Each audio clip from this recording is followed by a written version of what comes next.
The untouchable True School Sports Empire, and y'all know the rest, guys. This is my post-fight review video for Vaquero Navarrete and Sugar Nunez. I told you so. I told you so. He told me so, and that guy over there told me so too.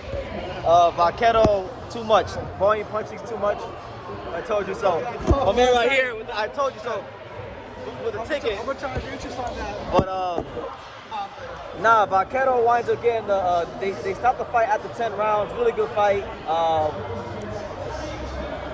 I'm not mad that Nunez lost. You know, I was just telling Angelo right here. It's like if you're gonna lose a fight, I'm a big believer in like you do what got you to the dance. You don't go and try to reinvent the wheel in the biggest fight of your life, right? And Nunez came out the first 3 or 4 rounds. He was just boxing, and I feel like he allowed Navarrete to get into his rhythm and gain confidence earlier in the fight. You're the younger fighter. You're supposed to be stepping to the older fighter, the more battered fighter, and he didn't do that. I thought they had a very, very terrible strategy at the beginning of the fight. But nonetheless, either way, Navarrete does what he always does. You know, 130 and down. When he's fought at 130 pounds and down, you know, nobody really beats him. He's a great volume puncher. He's a guy that is just hard to deal with because he does things that break all the rules of boxing. He'll throw, you know, jabs from weird angles. He'll leap in with a right hook. He'll throw uppercuts from the floor, and like he's done in many fights, he closes your eyelids shut. He beats you and he swells you up. So really good fight. You know, Nunez didn't lose this fight because of lack of trying. His effort was there. I just think it was terrible game plan the first 3 or 4 rounds. You're a heavy-handed power puncher. You're the younger fighter with bricks in your hands. You're supposed to fight as such, and he didn't do that. So I mean, it's all part of the game. And Vaquero wins again, and hopefully, you know, maybe we get him versus one of the other champions like Shock Foster or Raymond Ford. And yeah, so I'll leave it at that. Angelo, you got any thoughts, man? You got any thoughts you want to add?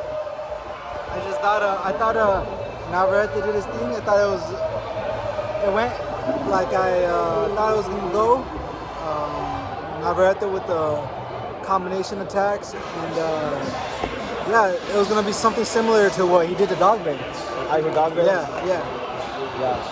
Well, what do you think about Vaquero against potentially Oshaki Foster or Raymond Ford or other, like, yeah. Well, mainly Oshaki Foster, but he's a champion. Yeah. That would be a great fight. I think it's just Navarrete comes in at really weird angles.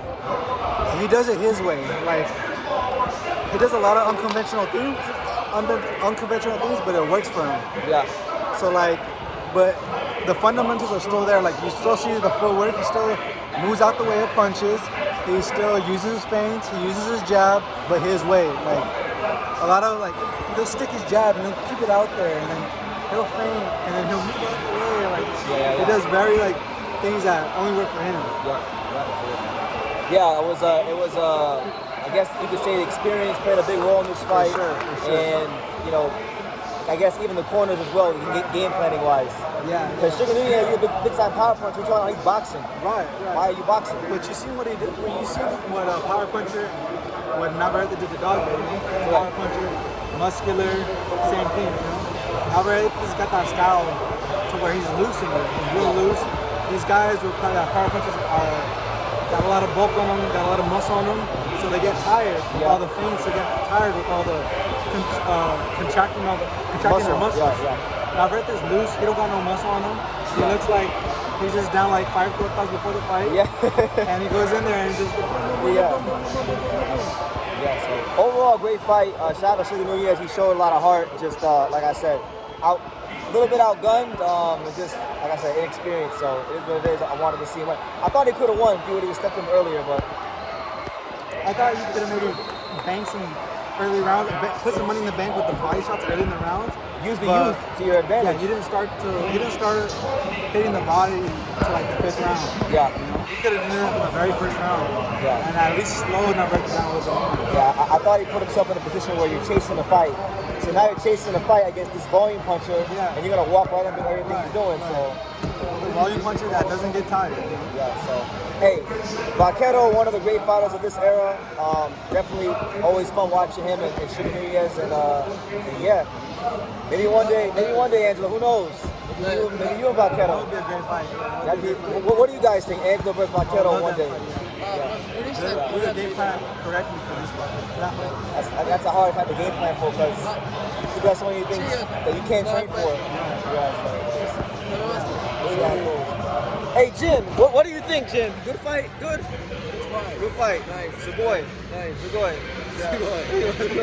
Good fight though. There you go. Nice fight. You like Mexican boxing? Mexican fighters? Mexican fighter nice. Yeah? Yeah. Very good? Very good. Very, very good. So there you have it, guys. So look, I'm not sure there's going to be a live tonight because we might be doing some things after this fight, but if there's no live after this fight, guys, I will be live tomorrow. So for those of you who want to give me a good "I told you so," I'll be there tomorrow for the live. So yeah, great fight. Shout out to two great Mexican fighters, and yeah, give me your thoughts down below. Make sure you guys take the time to subscribe. Angelo, you got any final message to the fighting fans about this fight or anything? Yeah, I think it was a great fight for boxing, unification fight. I mean, now he's got 2 more to go, and he might become undisputed. Who knows? Who else is in this weight class? We have Shocky Foster as WBC and Jazzy Dickens. So, would you make him the favorite against both those guys? For sure, Jazzy Dickens. Yep. But Shocky Foster's a little bit more questionable. But I still think that he could definitely become undisputed at 130. If he goes undisputed at 130, is Vaquero Navarrete a Hall of Famer in your opinion? I think arguably he's a Hall of Famer right now. Ooh, okay. He's a Hall of Famer right now. Division champion. Just being a prime big time puncher in media. Division, 4-time world champion, right? Yep. 4-time world champion. Multiple defenses. So yeah, I think he's a Hall of Famer for sure. There you go, guys. Brendan Taylor, True School Sports, here with the IBF featherweight champion Angelo Leo, and one of the most entertaining fighters in boxing, Shazaki Jin. Yeah. Yes, training hard here in America. Make sure you guys stay tuned for our interview coming out. And yeah, take care.